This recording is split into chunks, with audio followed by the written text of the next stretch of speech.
रंगों में बसी मोहब्बत तो कहानी शुरू होती है ग्योंगजू की शांत गलियों में। नखड़ोंग नदी के पास स्थित एक छोटी सी आर्ट गैलरी में हलचल थी। वहां जिनवू, जो एक प्रतिभाशाली चित्रकार था, अपनी नई पेंटिंग प्रदर्शनी की तैयारी कर रहा था। जिनवू के चित्र प्रकृति और यादों के सुंदर मेल का प्रतिनिधित्व करते थे। उनके हर चित्र में जीवन की एक कहानी छुपी होती थी। उसी गैलरी में सु योन नाम की लेखिका भी आई थी। वह अपनी अगली कहानी के लिए प्रेरणा ढूंढ रही थी। उसका काम हमेशा उसके अनुभवों और भावनाओं से जुड़ा होता था, और वह उम्मीद कर रही थी कि यहाँ की कला उसे नई सोच देगी। सुयोन गैलरी में घूमते हुए जिन वू की पेंटिंग्स को ध्यान से देख रही थी। अचानक उसकी नजर एक पेंटिंग पर पड़ी और वह ठिठक गई। यह एक पहाड़ी पर स्थित लकड़ी के छोटे से घर की पेंटिंग थी, जिसके चारों ओर चेरी ब्लॉसम के पेड़ झूम रहे थे। उस दृश्य को देखकर सु योन की आंखों में बचपन की धुंधली यादें तैरने लगीं। वह पेंटिंग के पास खड़ी रही, मानो उसे अपनी यादों का कोई हिस्सा मिल गया हो। कुछ देर बाद उसने खुद को संभालते हुए जिनवू से पूछा, यह पेंटिंग, यह जगह कहाँ है? जिनवू, जो पास ही खड़ा था, उसकी ओर मुस्कुराते हुए बढ़ा। उसने जवाब दिया, यह मेरा बचपन का घर है, लेकिन यह सिर्फ मेरी यादों पर आधारित चित्र है। यह जगह अब शायद वैसी नहीं रही होगी। सुयोन ने चौंकते हुए कहा, यह अजीब है। यह मेरे बचपन की भी एक याद है। मैंने भी ऐसा ही घर देखा था, चेरी ब्लॉसम के पेड़ों से घिरा हुआ। जिनवू और सुयोन दोनों के चेहरे पर हैरानी थी। वे एक दूसरे की बातों को ध्यान से सुन रहे थे। ऐसा लग रहा था जैसे उनकी यादें किसी पुराने धागे से बंधी हुई हों। जिनवू ने धीरे से पूछा, क्या तुम्हारा परिवार कभी ग्योंगजू के पास रहता था? सुयोन ने सिर हिलाया और कहा, हाँ, लेकिन यह बहुत साल पहले की बात है। तब मैं बहुत छोटी थी। मेरे परिवार ने वह जगह छोड़ दी थी। जिनवू ने सोचा और फिर कहा, शायद यह हमारी यादों का खेल है, या शायद हम दोनों का अतीत कहीं ना कहीं जुड़ा हुआ है। उन दोनों की यह बातचीत छोटी थी लेकिन गहरी। यह पहली मुलाकात थी जिसने दोनों को सोचने पर मजबूर कर दिया। क्या यह महज एक इत्तेफाक था, या उनकी जिंदगियों में कोई अनदेखा रिश्ता था? गैलरी में आने वाले अन्य लोग अपनी अपनी पेंटिंग्स में खोए हुए थे, लेकिन जिनवू और सुयोन के लिए यह पल एक नए अध्याय की शुरुआत थी।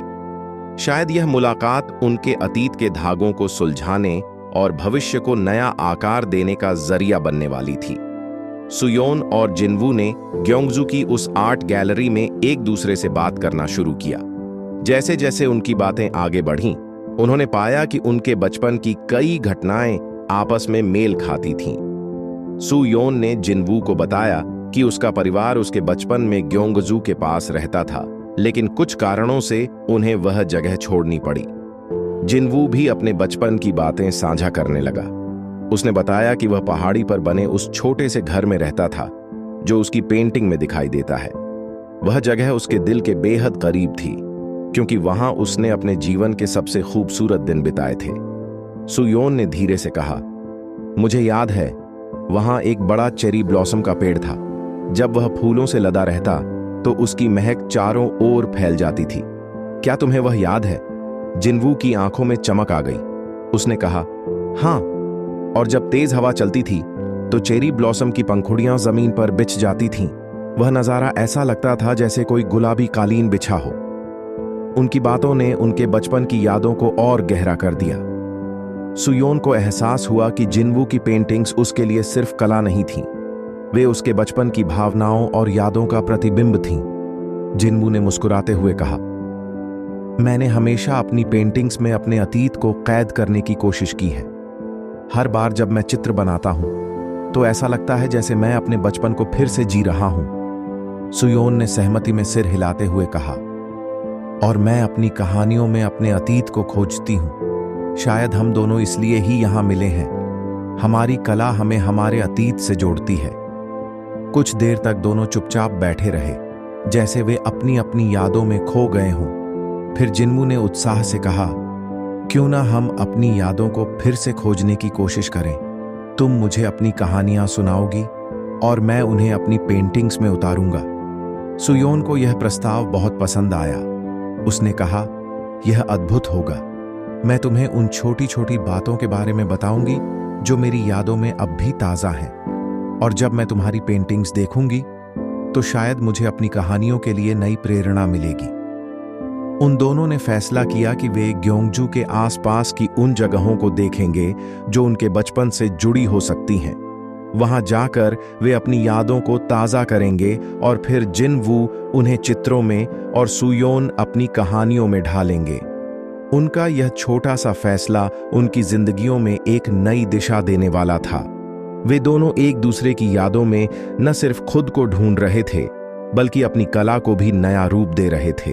उनकी साझा यादें अब सिर्फ अतीत का हिस्सा नहीं थीं, वे उनकी वर्तमान यात्रा का केंद्र बन गई थीं। सुयोन और जिनवू ने ग्योंगजू के आसपास की जगहों की खोज शुरू की। उनका उद्देश्य अपनी बचपन की यादों को खोजना था, लेकिन यह यात्रा धीरे धीरे कुछ और ही बन गई। हर नई जगह उनके लिए केवल यादें ही नहीं, बल्कि नई कहानियों और कला का खजाना लेकर आती। सबसे पहले वे नखड़ोंग नदी के पास पहुंचे। नदी का शांत बहाव और किनारों पर झूलते पेड़ दोनों को आकर्षित कर रहे थे। जिनवू ने वहीं बैठकर अपनी तूलिका उठाई और नदी के दृश्य को अपने कैनवास पर उतारना शुरू कर दिया। दूसरी तरफ सुयोन ने अपनी डायरी खोली और शब्दों में नदी की सुंदरता को बयां करना शुरू किया। सुयोन ने मुस्कुराते हुए कहा, तुम्हारे रंग और मेरी कहानियां दोनों एक दूसरे के बिना अधूरे लगते हैं। जिनवू ने जवाब दिया, और जब वे साथ आते हैं तो एक नई कहानी बनती है। फिर वे एक पुराने गांव गए जहां मिट्टी के घर और पत्थर की गलियां थीं। इस जगह ने सुयोन के बचपन की यादों को छू लिया। उसने जिनवू को बताया कि उसके दादा दादी का घर कुछ ऐसा ही दिखता था। जिनवू ने वही दृश्य पेंट किया और सुयोन ने उसकी पेंटिंग को देखकर एक नई कहानी लिखी। हर दिन उनकी यात्रा उन्हें कहीं न कहीं ले जाती। कभी वे पहाड़ों के बीच बसी एक छोटी सी झील के पास बैठते, तो कभी चेरी ब्लॉसम के पेड़ों से ढकी किसी सुनसान सड़क पर चलते। इन जगहों पर जिनवू के रंग और सुयोन के शब्द एक साथ जीवंत हो जाते। एक दिन जब वे एक पहाड़ी की चोटी पर पहुंचे तो उन्होंने दूर तक फैली हरियाली देखी। जिनवू ने तुरंत अपने कैनवास पर वह दृश्य उकेरना शुरू कर दिया। सुयोन उसके पास बैठ गई और बोली, तुम्हारे पेंटिंग्स में मुझे अपने बचपन की झलक दिखती है। ऐसा लगता है जैसे तुम्हारे रंग मेरी यादों को जीवन दे रहे हैं। जिनवू ने मुस्कुराते हुए कहा, और तुम्हारे शब्द मेरी पेंटिंग्स को एक कहानी देते हैं। मैं अपने चित्रों में तुम्हारी कहानियां देख सकता हूं। यह यात्रा उनके लिए केवल बचपन की यादों को खोजने का माध्यम नहीं रह गई थी, यह उनके बीच एक अनकहा रिश्ता पैदा कर रही थी। वे एक दूसरे की कला में प्रेरणा और सहारा बन गए थे। जिनवू को अपने चित्रों के लिए सुयोन के शब्दों की जरूरत महसूस होती और सुयोन को अपनी कहानियों के लिए जिनवू के चित्रों की। वे दोनों एक दूसरे के बिना अपनी कला को अधूरा मानने लगे। इस यात्रा के दौरान दोनों ने न केवल अपनी पुरानी यादों को फिर से खोजा, बल्कि अपने वर्तमान को भी गहराई से जीना शुरू कर दिया। हर नई जगह उन्हें न सिर्फ उनके अतीत से जोड़ रही थी, बल्कि उनकी भावनाओं को भी एक नया रूप दे रही थी। उनकी यह यात्रा केवल भौगोलिक नहीं थी, यह उनके दिलों और कला की गहराइयों की यात्रा थी, जो उन्हें पहले से कहीं ज्यादा करीब ला रही थी। सुयोन और जिनवू एक शांत झील के किनारे बैठे थे। चारों ओर सन्नाटा था, बस झील का पानी हल्के हल्के लहरों में हिल रहा था। झील के किनारे खड़े पेड़ों की छाया पानी पर पड़ रही थी और हल्की धूप पूरे माहौल को और खूबसूरत बना रही थी। जिनवू अपनी पेंटिंग की सामग्री लेकर बैठा था, लेकिन आज उसका ध्यान अपने कैनवास पर नहीं था। उसने देखा कि सुयोन अपनी डायरी में कुछ लिखने में मग्न थी। उसकी आंखें झील पर टिके दृश्य को देख रही थीं और कभी-कभी वह अपने विचारों को शब्दों में ढालने के लिए हल्के से मुस्कुरा देती। जिनवू की नजरें सुयोन के चेहरे पर टिक गईं। उसके चेहरे पर पड़ती हल्की धूप उसकी खूबसूरती को और निखार रही थी। उसकी उड़ती हुई जुल्फें हवा के साथ खेल रही थीं और वह पूरी तरह से अपनी दुनिया में खोई हुई थी। यह दृश्य किसी पेंटिंग से कम नहीं था। जिनवू को लगा कि उसके मन में एक अजीब सी हलचल हो रही है। उसे समझ नहीं आया कि यह भावना क्या है, लेकिन यह सुखद थी। वह सुयोन को देखकर मुस्कुराया। उसके दिल में एक सवाल उठा, क्या यह पल उसकी पेंटिंग से भी ज्यादा खूबसूरत है? सुयोन ने उसकी नजरों को महसूस किया। उसने अपनी डायरी से नजरें हटाकर उसकी तरफ देखा और पूछा, क्या हुआ? तुम मुझे ऐसे क्यों देख रहे हो? जिनवू अचानक थोड़ा असहज हो गया। उसने हल्के से मुस्कुराते हुए कहा, कुछ नहीं, बस मैं सोच रहा था कि तुम खुद एक खूबसूरत पेंटिंग हो। सुयोन उसकी बात सुनकर हल्के से हंसी। उसने मजाकिया अंदाज में कहा, और तुम शायद इस दुनिया के सबसे अच्छे चित्रकार हो जो हर चीज को खूबसूरती से देख लेते हो। जिनवू ने जवाब में कहा, नहीं, यह मेरी नजर का जादू नहीं है, यह तुम्हारी खूबसूरती है। तुम्हें देखकर लगता है जैसे हर पल को कैनवास पर उतार लेना चाहिए। सुयोन उसकी बात सुनकर थोड़ा शर्माई। उसने अपनी डायरी बंद कर दी और मुस्कुराते हुए कहा, तुम हमेशा इतनी अच्छी बातें कैसे कर लेते हो? जिनवू ने धीरे से कहा, शायद क्योंकि मैं जो महसूस करता हूं वही कहता हूं। यह पहली बार था जब जिनवू ने अपनी भावनाओं को शब्दों में पिरोने की कोशिश की थी, और सुयोन, जो हमेशा अपनी कहानियों के जरिए भावनाओं को बयां करती थी, आज जिनवू की सच्चाई से प्रभावित हुई। झील के किनारे उस शांत माहौल में यह छोटा सा पल उनके रिश्ते के लिए एक नई शुरुआत था। यह वह पल था जब जिनवू और सुयोन ने महसूस किया कि उनके बीच सिर्फ दोस्ती नहीं बल्कि एक अनकहा रिश्ता भी पनप रहा है। झील की लहरें अब भी धीमी गति से चल रही थीं, लेकिन जिनवू और सुयोन के दिलों में भावनाओं का एक नया प्रवाह शुरू हो गया था। यह उनके प्यार की पहली झलक थी, जिसे वे दोनों शायद शब्दों में बयां नहीं कर पाए, लेकिन उनके दिलों ने इसे गहराई से महसूस किया। सुयोन और जिनवू अपनी यात्रा के दौरान कई खूबसूरत और यादगार जगहों पर गए, लेकिन इस बार वे ग्योंगजू के पास एक पुराने गांव में पहुंचे। गांव की गलियों में चलते हुए दोनों को ऐसा लग रहा था जैसे यह जगह किसी कहानी का हिस्सा हो। मिट्टी के घर, पत्थर की पगडंडियां और हरियाली से घिरा यह गांव न केवल खूबसूरत था बल्कि रहस्यमय भी। सुयोन को इस जगह से एक अजीब सा लगाव महसूस हो रहा था। उसे ऐसा लगा जैसे वह पहले भी यहां आ चुकी हो, पर उसकी यादें धुंधली थीं। उसने जिनवू से कहा, मुझे ऐसा लगता है कि मैंने यह जगह कहीं देखी है, लेकिन ठीक से याद नहीं आ रहा। जिनवू भी इस गांव के बारे में कुछ सोच रहा था। वह जगह उसे भी जानी पहचानी लग रही थी, लेकिन उसने सुयोन से कुछ नहीं कहा। वह बस अपने मन की उलझनों को सुलझाने की कोशिश कर रहा था। गांव की गलियों में घूमते हुए वे एक पुराने बरगद के पेड़ के पास पहुंचे। वहां एक बुजुर्ग व्यक्ति लकड़ी की बेंच पर बैठे थे। उनकी आंखों में एक खास चमक और चेहरे पर अनुभव की लकीरें थीं। जिनवू और सुयोन ने उन्हें नमस्ते किया और वे बातचीत करने लगे। बुजुर्ग ने ध्यान से उन्हें देखा और मुस्कुराते हुए कहा, तुम दोनों के चेहरे मुझे जाने पहचाने लगते हैं। क्या तुम पहले यहां आए हो? सुयोन ने सिर हिलाया।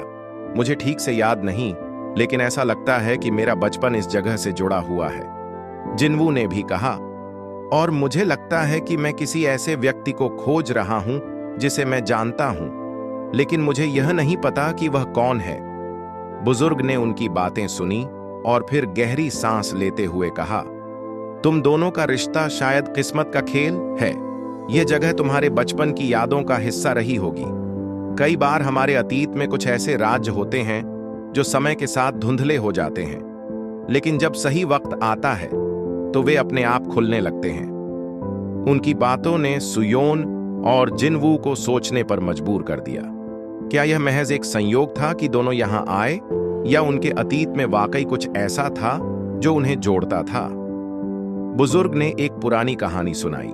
उन्होंने बताया कि इस गांव में पहले कई परिवार रहते थे, लेकिन समय के साथ वे कहीं और चले गए। शायद तुम दोनों के परिवारों का इस जगह से कोई नाता हो, उन्होंने कहा।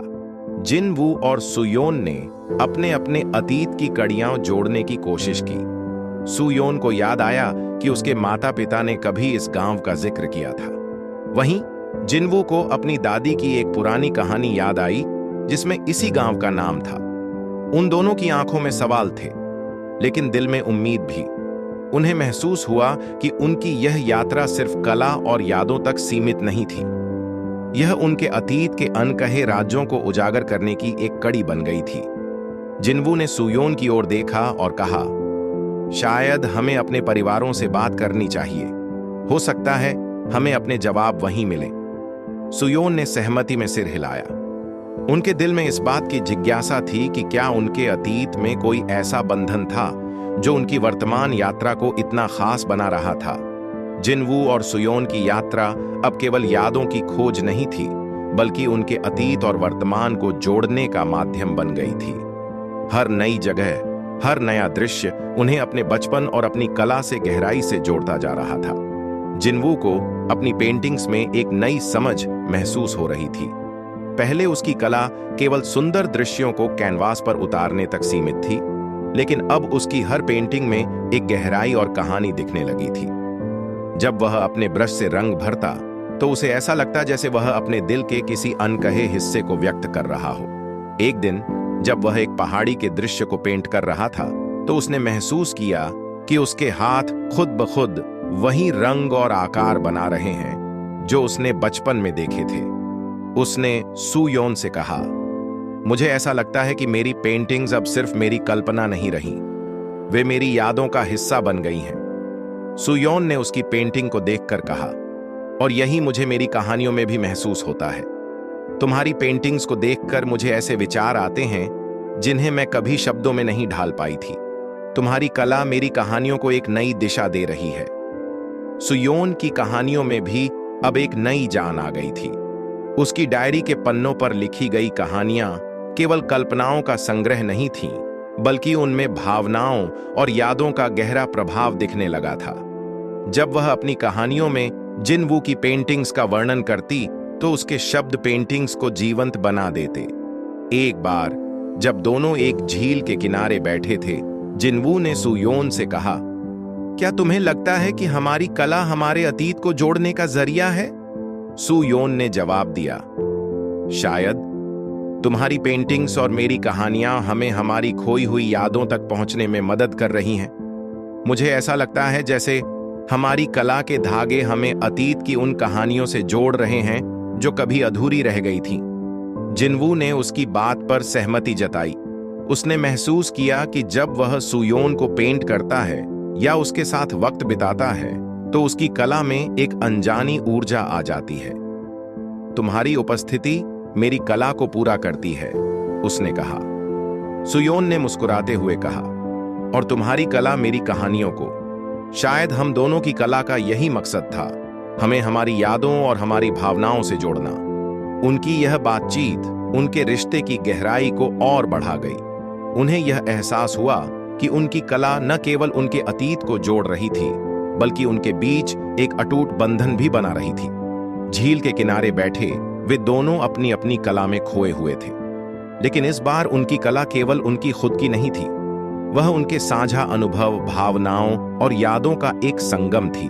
जिनवू और सुयोन को लगा कि उनकी यात्रा का असली उद्देश्य यही था, अपनी कला के माध्यम से अतीत और वर्तमान के धागों को जोड़ना।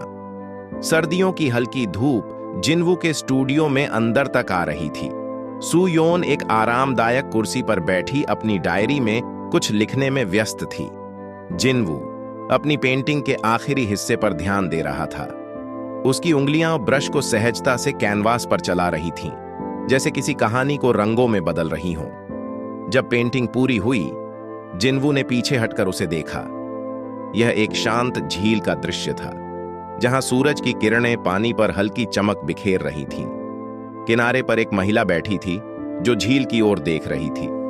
उसके बालों में हवा का हल्का झोंका था और उसके चेहरे पर एक शांत मुस्कान। जिनवू ने सुयोन की ओर देखा और कहा, यह पेंटिंग पूरी हो गई है, आओ इसे देखो। सुयोन ने डायरी बंद की और पेंटिंग की ओर बढ़ी। उसकी नजर पेंटिंग पर पड़ी तो वह कुछ पल के लिए चुप रह गई। उसने धीरे से कहा, यह बहुत खूबसूरत है। ये महिला, ये मैं हूं, है ना? जिनवू मुस्कुराया, हाँ तुम। लेकिन यह सिर्फ एक पेंटिंग नहीं है, ये मेरे दिल की कहानी है। सुयोन ने उसकी ओर देखा। उसकी आंखों में सवाल थे। जिनवू ने गहरी सांस लेते हुए कहा, मैंने हर रंग में तुम्हें देखा है सुयोन। आसमान का नीला रंग मुझे तुम्हारी शांति की याद दिलाता है। सूरज की हल्की चमक तुम्हारे चेहरे की मुस्कान है। तुमने मेरी जिंदगी को जितना खूबसूरत बना दिया है, वह मैं शब्दों में बयान नहीं कर सकता। सुयोन की आंखों में नमी आ गई। उसने धीमे से कहा, और तुमने मेरी कहानियों को जिंदगी दी है। तुम्हारी पेंटिंग्स ने मेरे शब्दों को गहराई और एहसास दिया।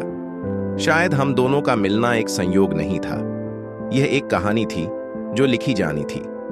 जिनवू ने मुस्कुराते हुए कहा, यह कहानी अब तक अधूरी थी, लेकिन मुझे लगता है कि अब इसे पूरा करने का वक्त आ गया है। सुयोन ने उसकी ओर देखा। कैसे? जिनवू ने उसके हाथ को अपने हाथ में लेते हुए कहा, हम दोनों साथ मिलकर इसे पूरा करेंगे। तुम मेरे रंगों में अपना शब्द जोड़ोगी और मैं तुम्हारी कहानियों में अपने भाव। क्या तुम मेरे साथ यह कहानी लिखने के लिए तैयार हो? सुयोन ने उसकी आंखों में देखा। उसकी मुस्कान हल्की लेकिन सच्ची थी। उसने कहा, अगर यह कहानी तुम्हारे साथ है तो मैं इसे लिखने के लिए तैयार हूं। उन दोनों के बीच एक अनकहा बंधन पहले से था, लेकिन आज उन्होंने इसे नाम दे दिया। वह दिन सिर्फ एक पेंटिंग का पूरा होना नहीं था, बल्कि उनके जीवन की एक नई शुरुआत थी। जिनवू और सुयोन को एहसास हुआ कि उनकी कला और कहानियां उन्हें सिर्फ एक दूसरे से जोड़ने का जरिया थीं। असल में यह उनका दिल था जो पहले से ही एक हो चुका था। जिनवू और सुयोन की यात्रा ने उन्हें एक ऐसे मोड़ पर ला दिया जहां उनके अतीत के कई धुंधले पहलू साफ होने लगे। जब वे एक पुराने गांव में पहुंचे तो उन्हें लगा जैसे यह जगह उनके बचपन की किसी भूली हुई याद से जुड़ी हो। गांव की हर गली, हर पेड़ और यहां तक कि हवा में बहती खुशबू भी उन्हें परिचित सी लग रही थी। गांव के एक बुजुर्ग से बातचीत के दौरान उन्हें पता चला कि वे दोनों बचपन में इसी गांव में रहते थे। बुजुर्ग ने मुस्कुराते हुए कहा, तुम दोनों मुझे याद हो, जब छोटे थे तो हर समय साथ खेलते थे। तुम दोनों की दोस्ती मशहूर थी, लेकिन फिर तुम्हारे परिवार अलग अलग जगहों पर चले गए और तुम लोग बिछड़ गए। ये सुनकर दोनों हैरान रह गए। वे एक दूसरे की ओर देख रहे थे, मानो उनकी यादों में यह सच धीरे धीरे उजागर हो रहा हो। सुयोन ने धीरे से कहा, क्या यह सच है? क्या हम बचपन के दोस्त थे? जिनवू ने उसकी ओर देखा और कहा, मुझे अब कुछ कुछ याद आ रहा है। तुम वह लड़की हो जो हमेशा कहानियां सुनाती थी। तुम पेड़ों के नीचे बैठकर अपने सपनों के बारे में बात करती थी। सुयोन ने अपनी आंखें बंद कीं और उसके चेहरे पर एक हल्की मुस्कान आ गई। और तुम वह लड़का थे जो हमेशा अपनी तूलिका और रंग लेकर घूमता था। मुझे याद है, तुमने मेरे लिए चेरी ब्लॉसम के पेड़ की पेंटिंग बनाई थी। उन दोनों की यादें जैसे धीरे धीरे तस्वीरों में बदलने लगीं। वे उस पुरानी झील पर गए जहां बचपन में वे खेलते थे। झील का किनारा अब भी वैसा ही था, बस समय के साथ थोड़ा बदल गया था। जिनवू ने कहा, यह वही जगह है जहां मैं हमेशा पेंटिंग करता था। तुम्हें याद है, एक बार मैंने तुम्हारे कहने पर एक नाव की पेंटिंग बनाई थी। सुयोन हंसते हुए बोली, और तुमने उस नाव में मुझे और तुम्हें भी शामिल किया था। मैंने कहा था कि एक दिन हम दोनों साथ सफर करेंगे। शायद यह सफर वही है जिसका हमने बचपन में सपना देखा था। उनकी बातचीत के दौरान वे अपनी यादों के कई हिस्से जोड़ने लगे। बचपन की वह मासूम दोस्ती जो समय और दूरी के कारण खो गई थी, अब फिर से जीवंत हो उठी। जिनवू ने गहरी सांस लेते हुए कहा, मुझे नहीं पता था कि हम दोनों का अतीत इतना गहराई से जुड़ा हुआ है। शायद यही कारण था कि हम एक दूसरे की ओर खींचते चले गए। सुयोन ने सहमति में सिर हिलाते हुए कहा, हमारी यह यात्रा हमें सिर्फ हमारी कला के लिए प्रेरणा नहीं दे रही है, बल्कि हमें हमारे अतीत और एक दूसरे से जोड़ रही है। उस दिन जिनवू और सुयोन को एहसास हुआ कि उनका मिलना कोई संयोग नहीं था। उनका अतीत उन्हें फिर से जोड़ रहा था और अब उनकी दोस्ती पहले से भी ज्यादा गहरी हो गई थी। जिनवू और सुयोन की साझा यात्रा और उनकी यादें अब उनकी कला का हिस्सा बन चुकी थीं। उनकी हर पेंटिंग और हर कहानी में न केवल उनकी व्यक्तिगत भावनाएं झलकती थीं, बल्कि उनका अतीत, उनकी दोस्ती और उनका बढ़ता हुआ प्यार भी समाया हुआ था। जिनवू की पेंटिंग्स में अब एक नई ऊर्जा और गहराई आ गई थी। उसकी हर तूलिका का स्ट्रोक ऐसा लगता जैसे वह केवल रंग नहीं भर रहा, बल्कि अपनी ओर सुयोन की कहानी को कैनवास पर उकेर रहा हो। वह झील, पहाड़, चेरी ब्लॉसम के पेड़ और गांव के छोटे छोटे दृश्य जो पहले सिर्फ यादों का हिस्सा थे, अब कला में अमर हो गए थे। दूसरी ओर सू योन की कहानियां पाठकों के दिलों को छूने लगी थीं। उसकी हर कहानी में भावनाओं की सच्चाई और गहराई थी। वह अपने शब्दों से पाठकों को उन जगहों पर ले जाती जहां उसने और जिन्वू ने अपनी यादों को फिर से जिया था। उसकी कहानियां सिर्फ कल्पना नहीं थीं, वे जीवन का उत्सव थीं। एक दिन उनकी साझा कला ने उन्हें एक बड़े अवसर तक पहुंचा दिया। ग्योंगजू में एक प्रदर्शनी आयोजित की गई, जिसमें जिन्वू की पेंटिंग्स और सू योन की कहानियों को एक साथ प्रदर्शित किया गया। जब लोग पेंटिंग्स देखते तो वे सू योन की कहानियों को पढ़कर उनके पीछे छिपे भावों को समझ पाते, और जब वे कहानियां पढ़ते तो जिन्वू की पेंटिंग्स उन्हें उस दुनिया में ले जाती जो सू योन ने शब्दों में बयां की थी। प्रदर्शनी एक बड़ी सफलता थी। लोगों ने उनकी कला को सराहा और उनकी सादगी और सच्चाई की तारीफ की। मीडिया ने उन्हें कला और साहित्य की जोड़ी कहा। लेकिन इन सब के बीच जिन्वू और सू योन के लिए सबसे बड़ा तोहफा वह रिश्ता था जो उनकी कला के साथ साथ और मजबूत हो चुका था। एक शाम प्रदर्शनी के बाद जब वे झील के किनारे बैठे थे, जिन्वू ने कहा, मुझे लगता है कि यह सब हमारे प्यार का असर है। हमारी कला इसलिए इतनी खास है क्योंकि इसमें हम दोनों का दिल लगा हुआ है। सू योन ने मुस्कुराते हुए कहा, और हमारी कहानियों और पेंटिंग्स ने हमें हमारी जड़ों तक पहुंचाया है। यह सिर्फ प्रसिद्धि की बात नहीं है जिन्वू, यह हमारी दोस्ती और हमारी यादों का उत्सव है। जिन्वू ने सहमति में सिर हिलाया और कहा, तुम सही कह रही हो। मेरे लिए सबसे बड़ी उपलब्धि यह है कि मैंने तुम्हें पाया, और अब हर पेंटिंग में मैं यह दिखाना चाहता हूं कि तुमने मेरी जिंदगी को कितना खूबसूरत बनाया है। उनकी यात्रा ने उन्हें यह सिखाया था कि कला केवल रंग और शब्द नहीं होती, बल्कि यह जीवन और भावनाओं का प्रतिबिंब होती है। उनकी पेंटिंग्स और कहानियां भले ही दुनिया के लिए एक प्रेरणा बन गईं, लेकिन उनके लिए उनकी कला एक ऐसा पुल थी जिसने उनके दिलों को हमेशा के लिए जोड़ दिया था। ग्योंगजू की वही छोटी सी गैलरी जो कभी जिन्वू और सू योन की पहली मुलाकात की गवाह बनी थी, अब उनकी साझी प्रदर्शनी का स्थान बन गई थी। इस बार गैलरी में सिर्फ जिन्वू की पेंटिंग्स ही नहीं, बल्कि सू योन की कहानियों के अंश भी लगे थे। हर पेंटिंग के साथ एक कहानी थी जो उसे और अधिक जीवंत बनाती थी। गैलरी के अंदर का माहौल शांत और आत्मीय था। दीवारों पर जिन्वू की रंग बिरंगी कृतियां सजी थीं, और उनके नीचे सू योन के शब्द उन पेंटिंग्स की भावनाओं को विस्तार दे रहे थे। उनकी कला और साहित्य का यह संगम एक नई दुनिया का निर्माण कर रहा था, जहां रंग और शब्द मिलकर दिलों को छू रहे थे। प्रदर्शनी के उद्घाटन के दिन गैलरी में लोग जिन्वू और सू योन की कला को देखने के लिए जमा हुए थे। हर कोई उनकी यात्रा की कहानी सुनना चाहता था। एक पत्रकार ने उनसे पूछा, आपकी कला और साहित्य कैसे एक साथ आए? जिन्वू ने मुस्कुराते हुए जवाब दिया, हमारी मुलाकात संयोग से हुई थी, लेकिन शायद यह पहले से तय था। मेरी पेंटिंग्स भावनाओं को व्यक्त करती हैं और सू योन की कहानियां उन्हें अर्थ देती हैं। यह साझेदारी हमारे लिए भी एक नया अनुभव है। सू योन ने आगे कहा, जब मैंने पहली बार जिन्वू की पेंटिंग्स देखी थीं, तो लगा कि वे खुद ही एक कहानी सुना रही हैं। मैंने अपनी कहानियों में उनकी कला से प्रेरणा ली, और यह सब कुछ स्वाभाविक रूप से जुड़ गया। गैलरी के एक कोने में लगी एक पेंटिंग पर लोग विशेष ध्यान दे रहे थे। यह नखड़ोंग नदी के किनारे एक पेड़ की थी जो उनकी पहली मुलाकात का प्रतीक थी। इसके नीचे सू योन के लिखे शब्द थे। यह पेड़ न केवल समय का गवाह है, बल्कि उन भावनाओं का भी जो हमें जोड़ती हैं। यह वह स्थान है जहां हमने एक दूसरे को समझा और अपनी कला के जरिए अपनी यात्रा को एक नई दिशा दी। प्रदर्शनी का हर हिस्सा उनकी साझा यात्रा की कहानी कह रहा था। एक पेंटिंग में जिन्वू ने नदी किनारे बैठकर पेंटिंग बनाते हुए सू योन को चित्रित किया था। उसके नीचे सू योन के शब्द थे। यह पल हमारे सफर की शुरुआत थी। हमने अपनी राहें अलग अलग शुरू की, लेकिन कला ने हमें एक बना दिया। दिन के अंत में जब सभी मेहमान चले गए, तो जिन्वू और सू योन गैलरी के बीचों बीच खड़े होकर अपनी साझा उपलब्धि को निहार रहे थे। जिन्वू ने कहा, हमने जो सोचा था उससे कहीं ज्यादा हासिल किया है। यह सिर्फ हमारी कला नहीं है, बल्कि हमारी यादों और भावनाओं का प्रतिबिंब है। सू योन ने मुस्कुराते हुए कहा, यह सफर अभी खत्म नहीं हुआ है।